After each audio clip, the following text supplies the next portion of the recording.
Donc, à la suite de ce qui vient d'être dit, pourquoi c'est important de savoir cela? Parce que des fois, on peut se réveiller d'envie de faire tchouva, d'entamer une bonne action, une mitzvah, de vouloir se rapprocher à Hachem, s'attacher au Rebbe, aux enseignements du Rebbe, comme on sait que c'est quelque chose d'impératif, si on veut élever, dévoiler notre neshama, parce que ce qui nous attire, ce qui nous rattache à Hachem, c'est le chef spirituel de la génération, par ça qu'on accomplit ces enseignements. Mais on se décourage. On se dit non, je sais, je me connais, je vais commencer, je me réveille, c'est un petit réveil.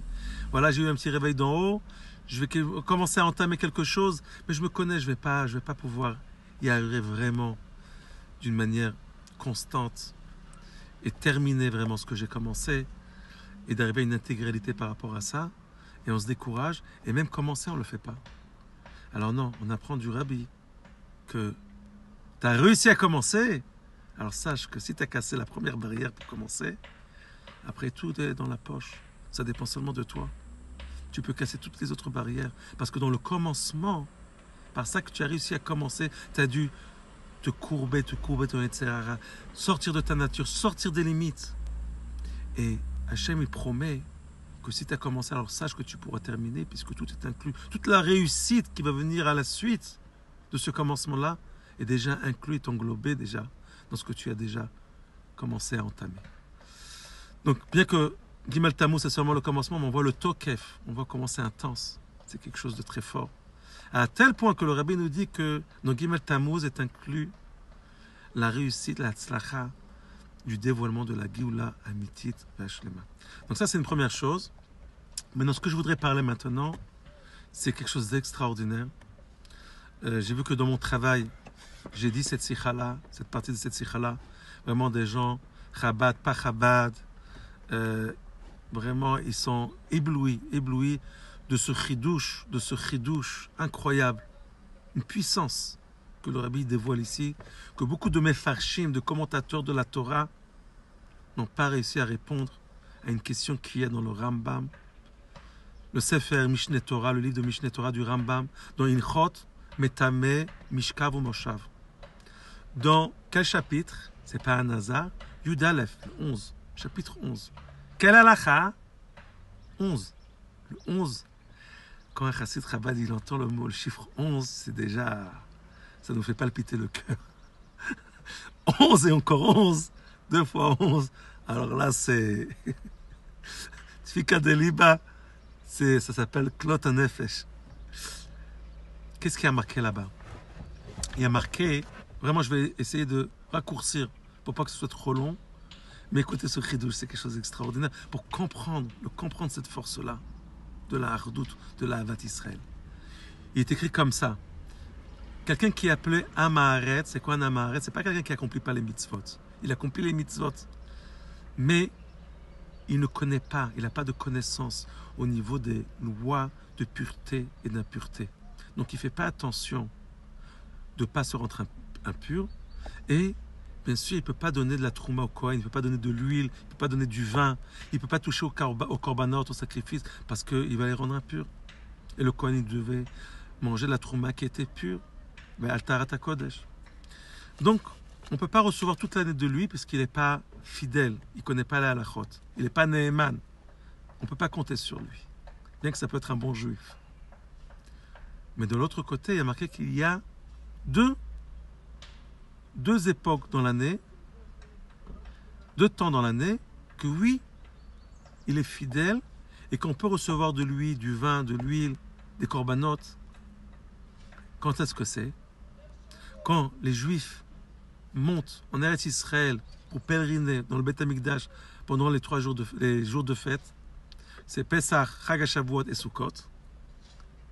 Donc quand tout le monde monte dans le Beth Amikdash, au Beth Amikdash, donc aussi le Ham Haaretz, on peut recevoir de chez lui la Trouma, aucun problème, il peut toucher au Korbanot. Et le deuxième temps, c'est qu'il y avait un temps spécial durant l'année où les Ham et Haaretz, ils allaient se tremper dans le mikvé pour préparer l'huile et le vin. Ça veut dire, comment on dit,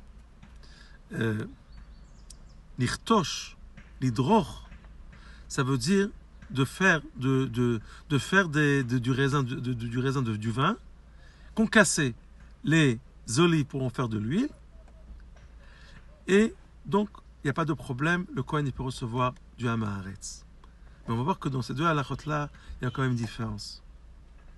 Si après est passé ce temps-là, qui a été, on va dire, qui a été donné pour pouvoir préparer de l'huile et du vin, donc après le Kohen ne peut pas recevoir, puisque de fortes chances qu'après ce Hamaharetz-là, il ne va pas faire attention au halachot.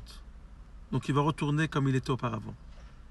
Mais s'il attend avec sa cave d'huile et sa cave de vin pour l'année prochaine, au même temps que ce temps-là, il est défini pour préparer l'huile et le vin, le Kohen il peut recevoir ça. Il n'y a aucun problème. Parce que quand il a préparé ça l'année dernière, il était tahor, il était pur, il s'est trempé au mikvé. Donc, c'est resté dans la cave encore un an. Donc, à cette même période-là qui a été définie, déterminée des Chachamim pour pouvoir préparer l'huile et le vin, même le Kohen, il peut recevoir une cuve avec de l'huile ou du vin qui était de l'année dernière. Il n'y a aucun problème. C'est pur. Maintenant, on va voir qu'il y a une différence par rapport quand les Bnei Israël ils montaient dans le Beth Amikdash les jours de fête. Qu'est-ce qui a marqué là-bas? Il a marqué aussi dans Masechet Chagiga qu'à la fin des jours de fête, ça veut dire le dernier jour de Yom Tov, à la fin du dernier jour de Yom Tov, on devait retremper tous les ustensiles du Beth Amikdash à nouveau au mikvé pour les purifier. Et s'il reste dans une cuve du vin ou de l'huile pendant les fêtes, et maintenant on se trouve après les fêtes, on ne peut plus donner ça au Kohen, ni cette année, et ni l'année prochaine. C'est tamé. Et là se pose une grande question. A priori, c'est une contradiction. Pourquoi? Parce que le Rambam est posek dans la halakha, il nous dit que c'est que le Hamaharetz, quand il va pèleriner dans le Beth Amikdash, pourquoi on est sommaire sur lui de recevoir de chez lui de l'huile ou du vin? Parce que Kulam Chaverim et Akol Metaharim et Atzmam, ils se sont purifiés. Donc s'il est pur, et que la preuve c'est que il a pu donner des sacrifices, il a pu offrir des sacrifices pendant ces jours de fête-là, il a pu donner au Kohen de la trouma, que ce soit de l'huile ou du vin, parce qu'il est pur. Alors pourquoi après les fêtes, tout redevient impur? Et à ce point-là qu'il fallait tremper tous les ustensiles du Beth Amikdash à nouveau dans le mikvé. Sauf le Mizbeach Achitzon et Apnimi, mais mis à part ça, tous les autres ustensiles, il fallait les tremper au mikvé. Donc il est pur ou il n'est pas pur? S'il est pur, donc ça doit rester pur après les fêtes. Non, ça reste impur. Donc ça c'est une grande question. Ce qui n'est pas le cas quand on a employé des gens qui sont à Hamaharetz pendant le temps qui était déterminé pour préparer l'huile et le vin, ça reste pur et qui peut donner ça l'année prochaine au Kohen. C'est une question que beaucoup de Mefarshim ont essayé de répondre à cette question-là. Ils ont essayé de répondre à cette question qui est dans le Rambam. Et par plusieurs façons, plusieurs facettes. Mais c'est encore pas, on va dire, une vraie réponse, puisque le point essentiel de ce que le Rambam il écrit dans le livre, il manque. Pourquoi? Parce que le Rambam, je vous donne un exemple. Il y en a qui ont dit, des Chachamim qui ont dit, non, c'est parce que la simcha de Yom Tov, pour pas gâcher la simcha de Yom Tov, comme cette impureté-là du Hamaharetz, c'est quelque chose qui est seulement mi Chachamim, mi des Rabbanan, c'est pas mi Torah. C'est pas un commandement de la Torah, mais c'est ce que les Chachamim ont donné comme commandement. Donc, on n'a pas voulu gâcher la simcha. Donc, c'est pour ça que les Chachamim ont cette force-là de repousser cette impureté qu'il y a chez le Hamaharetz. Et c'est pour ça qu'il est considéré comme pur pendant les fêtes. Mais après les fêtes, donc, il retourne être impur. Ou alors de ne pas entraîner une dissociation entre les Juifs ou une autre réponse. C'est ça que le Rambam me dit que tout le monde s'est purifié. Quand ils sont montés au Beth Amikdash, ça parle de laquelle purification? De l'impureté de la mort. Que ça, c'est une impureté qui n'y a pas plus haut que ça dans la Touma, dans la pureté. Et ça, c'est Minatora. Mais si on parle d'une impureté du Hamaharetz, alors il faut savoir que c'est pas tellement grave parce que c'est seulement mes divrei chachamim. Et c'est pour cela. Donc le Rambam me parlait de l'impureté du mort. Mais on voit que dans le Rambam, il ne dit pas ça. Le Rambam, il dit clair que le Ham Haaretz, il peut monter au Beth Amikdash, il peut offrir de l'huile et du vin au Kohen pour manger en tant que trouma, et il peut offrir des korbanot. Pourquoi? Parce que tous, à kol metarim et tatzma, ils sont purifiés. Kulam chaverim. Donc écoutez-moi ce chidouche-là, le seul et unique qui répond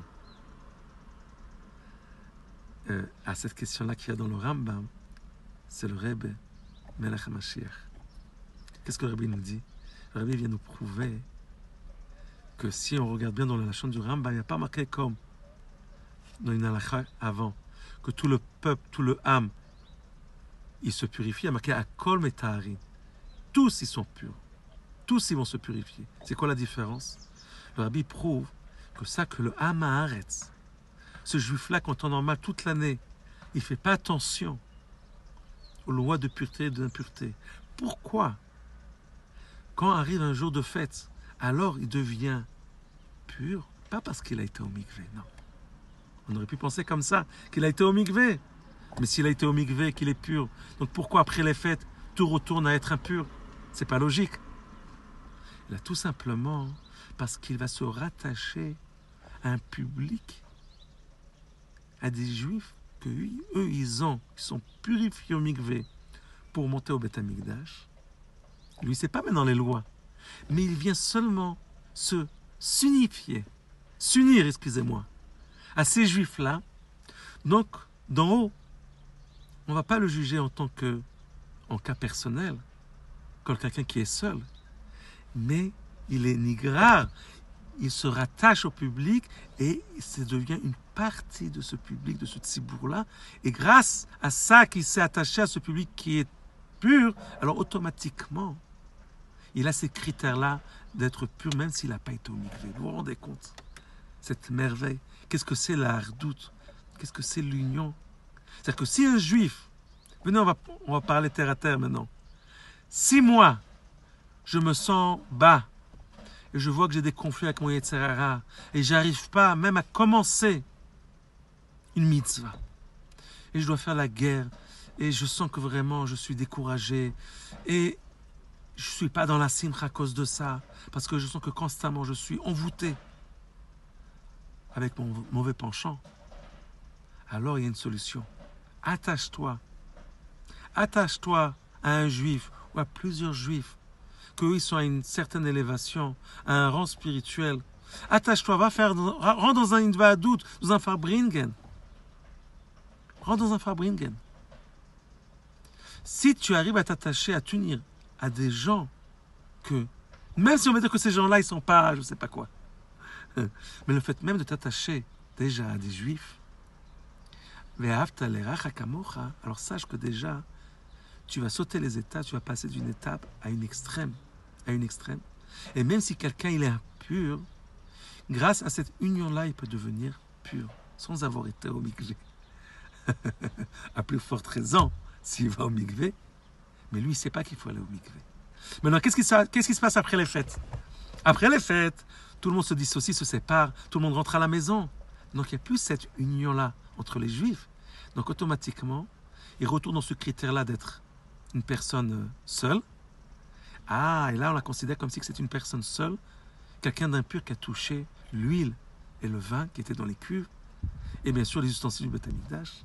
Et c'est pour ça que tout retourne à être impur, et il fallait bien sûr tout repurifier. Donc on voit cette force-là de la hardoute du Ham Israël. Qu'est-ce qui a marqué dans Hayom Yom? Dans Hayom Yom, il y a marqué que si quelqu'un doit se séparer de sa keila, de son entourage, pour aller habiter dans un autre endroit, qu'est-ce qu'il doit faire? Il doit faire une Invadout chassidite. Pourquoi? Et ça, c'est la force du Farbringen. Ça, c'est la force de la Invadout chassidite. Parce qu'il y a une promesse. Par ça qu'il fait une Invadout chassidite avant de se séparer, donc bien qu'il se sépare matériellement, physiquement, mais il reste une seule famille avec cet entourage-là. Chassidim, c'est une seule mishpacha. C'est une seule mishpacha. Donc là, on voit la force de la Invadout chassidite, encore plus fort de ce qu'on vient de dire auparavant, de ce qui s'est passé au Beth Amikdash. Parce qu'au Beth Amikdash, chacun rentre chez lui à la maison, donc il retourne impur. Mais là, il y a marqué dans Yom Yom, le Rabbi Raït dit que par le srout, le mérite de la Hidvadut Chassidit, il reste encore attaché comme si c'était une seule famille. Et donc la Hidvadut Chassidit est là, si vous voulez, un pouvoir, une influence constante. Elle nous accompagne, même à chaque instant, et même qu'on va se séparer physiquement de notre entourage, de notre keila, de notre famille, on reste une partie du tzibour et on va avec la force du tzibour. Et bien sûr, la hatzlacha et la réussite par rapport à ça. Donc bien sûr, elle n'a aucune commune mesure. Elle saute toutes les limites avec la Géoula amitit v'ashlema. Et c'est pour cela que le Rabbi demande d'être be'ardout pour la Géoula, parce que le résultat de cette Géoula-là, grâce à la hardout, c'est quelque chose qui est au-dessus de tout. Chez Shabbat Shalom, on vorach, bracha ve'atzlacha.